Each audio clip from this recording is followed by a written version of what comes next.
The vowel is wrong again. Not badly wrong. Close enough that most ears in the market outside would let it pass.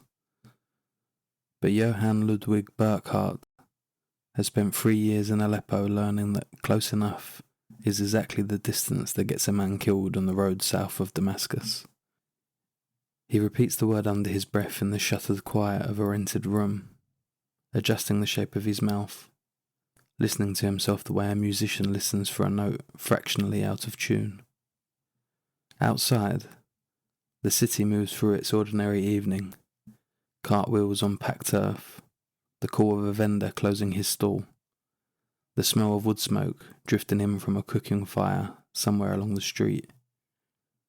None of it belongs to him yet, not entirely, but he has been working for years to make sure that when he steps into it, wearing another man's name, nothing gives him away. That name is Sheikh Ibrahim bin Abdullah, and by 1812 it is no longer really a disguise, so much as a second life. This is Earth Curiosa.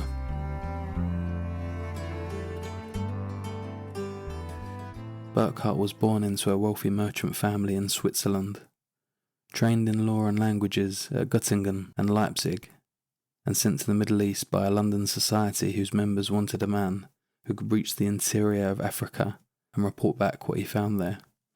They had learned, from the deaths of earlier travellers, that a European face and a European tongue were death sentences in countries where suspicion of foreigners ran deep. So Burckhardt had made himself unrecognisable as one. He studied Islamic law until he could argue points of it with local scholars. He memorised long passages of the Quran.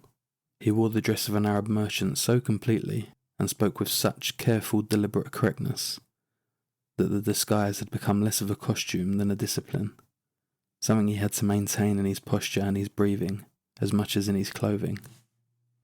His actual destination, the place all of this preparation was built for, was Timbuktu, a city no European had yet reached and returned from alive. Petra was never part of the plan. It enters his plan almost by accident, the way half-remembered things do. Travelling from Damascus towards Cairo in the summer of 1812, looking for a caravan that would eventually take him west across the desert, Burckhardt finds himself recalling a detail from classical geography he had read years earlier. Ancient writers describing a city east of the Dead Sea, cut directly into rock, in a region the Romans had once called Arabia Petraea. No contemporary record survives of exactly how firmly he believed the rumour, but the available evidence suggests he trusted it enough to build a detour around it. He cannot simply announce an interest in ruins, though. A European caught searching for antiquities in that territory risked being taken for a spy, or worse, a grave robber hunting for treasure believed to be hidden among the dead. So Burckhardt invents a plausible reason instead. A vow. He tells his guide to sacrifice a goat at the nearby tomb of the prophet Aaron, a real and respected site of pilgrimage in the mountains above a village called Wadi Musa. It's a small, ordinary-sounding errand. It's also, quietly, the only door available into one of the most extraordinary places he will ever see. The animal itself is unremarkable, tethered, patient, waiting for a ritual that will never actually take place. But arranging it means getting the details right. The correct form of the vow, the expected offering, enough conviction in the telling that a guide with every reason to be wary of foreigners agrees to lead him past the ruins and the way to the tomb, rather than around them. And it works. And so, on the 22nd of August 1812, 27 years old and travelling with a single companion who has no idea what he is about to witness, Burckhardt begins walking into a narrow crack in the mountains that the guide has walked 100 times before, and Burckhardt has only ever read about. The passage is called the Seek, and nothing in Burckhardt's classical sources has prepared him for what it does to the human body moving through it. The walls close in until they are barely 3 meters apart in places. rising so high above him that the sky has become a pale, distant ribbon rather than an open expanse. Sound behaves differently in here. Footsteps carry oddly, voices flatten. The ordinary noise of two men and their animals compresses into something closer and stranger than it would be in open country. The rock itself is banded in colour, rust red folded into cream and grey, worn smooth in places by centuries of feet and floodwater. Burckhardt walks this corridor the way any traveller might, or tries to, though every step is bringing him closer to a claim that he has made to his employers without yet being able to prove it. That somewhere in these mountains lies a city no European has set eyes on since the Crusades. Then the passage narrows one final time, and releases. Kazneh appears through the last gap in the rock the way it appears for every visitor who has walked this route since. Suddenly a towering carved facade of columns and pediments rising directly out of the cliff face, as though the mountain itself had been persuaded into architecture. Burckhardt is looking, for the first time in his life, at confirmation of a rumour he has carried for years on nothing firmer than a half-remembered classical text. He is very possibly the first European to see it in centuries, and he cannot let it show. This is the part of the story that has no equivalent in the ordinary language of discovery.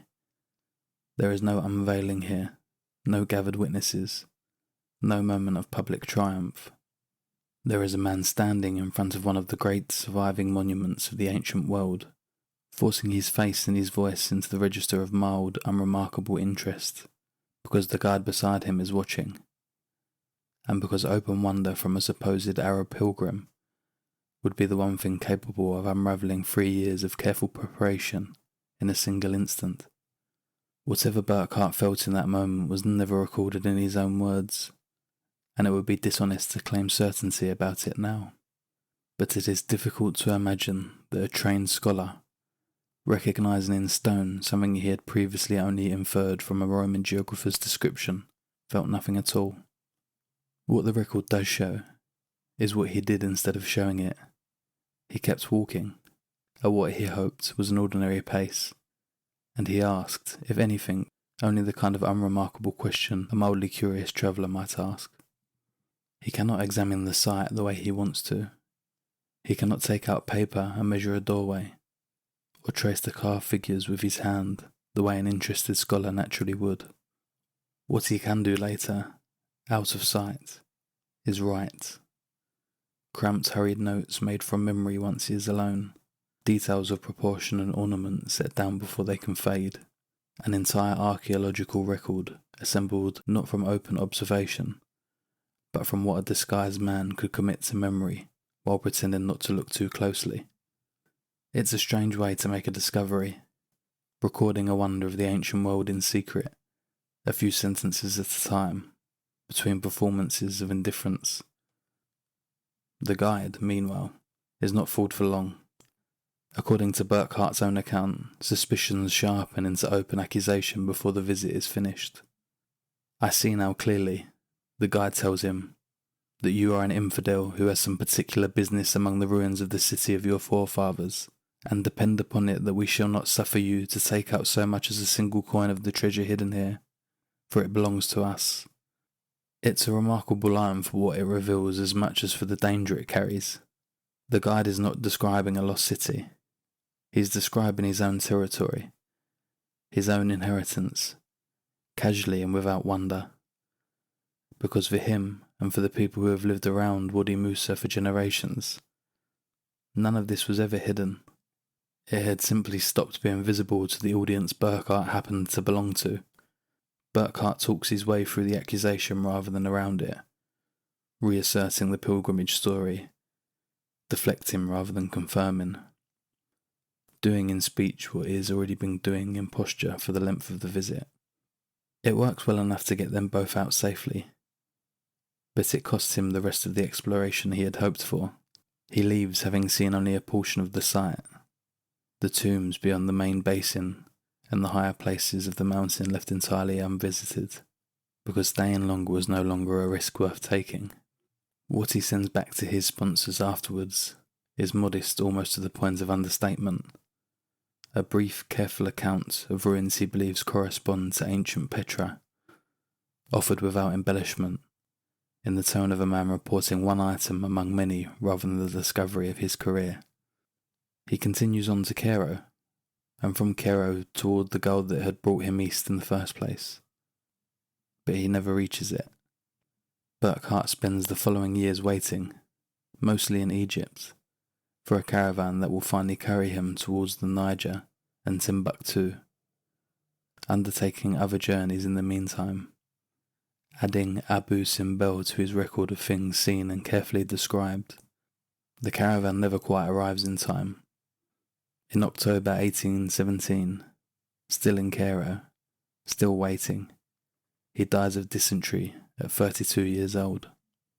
He is buried at his own instruction in Cairo's Muslim cemetery, under the name Sheikh Ibrahim, the identity he built purely as a means of survival, a disguise adopted so he could reach the destination he never reached. Is the name carved into the stone that marks where he actually ended up? Petra, the detour he treated as incidental to his real ambition, is the reason his name endures at all. The Niger, the thing he wanted, remains unfinished business, footnoted rather than achieved. None of this changes what the Sikh itself still does to anyone walking through it. The passage still narrows the same way. The facade still arrives all at once, without warning, exactly as it did for a disguised Swiss traveller who was not looking for it, and could not admit, even to himself in company, how much it mattered that he had found it. Every visitor who walks that corridor today gets to feel whatever Burckhardt felt, and simply let it show on their face. A small, ordinary freedom that cost him, on the one afternoon it would have mattered most, more than almost anything else he carried with him into that valley.